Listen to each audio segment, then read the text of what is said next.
হামজা চৌধুরী লোনে শেফিল্ড ইউনাইটেডের হয়ে খেলা শেষ করে আবার পুনরায় লিস্টার সিটিতে যোগ দেন। তবে স্প্যানিশ নতুন কোচের আন্ডারে তিনি নিয়মিত হচ্ছেন, সেটাই এখন দেখা যাচ্ছে। ইভেন ক্যাপ্টেন আর্মব্যান্ডটাও এখন তার হাতে। তবে কি হামজা চৌধুরী বাংলাদেশেরও ক্যাপ্টেন আর্ম পড়তে যাচ্ছেন? বাফুফে এই বিষয়টা নিয়ে আসলে কি ভাবছে? যেখানে লিস্টার সিটির মতো দল তাদের ক্যাপ্টেন্সি বাংলাদেশি বংশোদ্ভূত হামজার হাতে তুলে দিলেন, সেখানে বাফুফে কি চিন্তা করছে? আমার মনে হয় জামাল ভুঁইয়ার পরবর্তীতে বাংলাদেশের ক্যাপ্টেন আর্মটা হামজা চৌধুরীর হাতেই ওঠা উচিত। ক্যাপ্টেন আর্ম হাতে পড়ার পর থেকে যেন হামজা চৌধুরী নিজেকে আরো বেশি করে প্রমাণ করে যাচ্ছেন। গতকালকের ম্যাচে সেটাই আর একবার প্রমাণ করলেন হামজা চৌধুরী। ফিওরেন্টিনার বিপক্ষে তার অসাধারণ পারফরমেন্স, ইভেন দ্বিতীয় গোলের যে অ্যাসিস্ট সেটাও হামজা চৌধুরীর পা থেকেই আসে, যাকে স্পষ্টভাবেই বলা যায় captain leading from the front.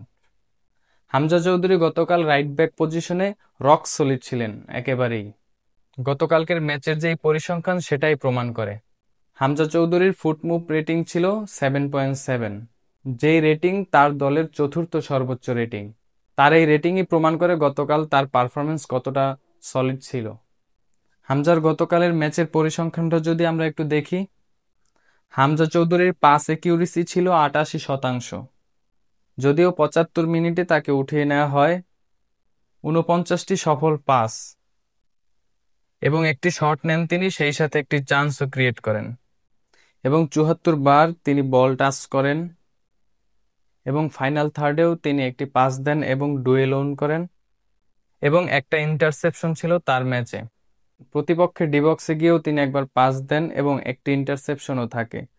তিনি 5টি ডুয়েলের মধ্যে 3টি সফলভাবে ওন করেন।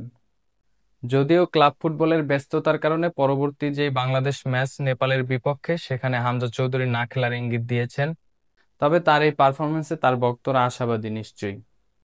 হামজা চৌধুরীর এমন পারফরমেন্সে আপনার কি অনুভূতি?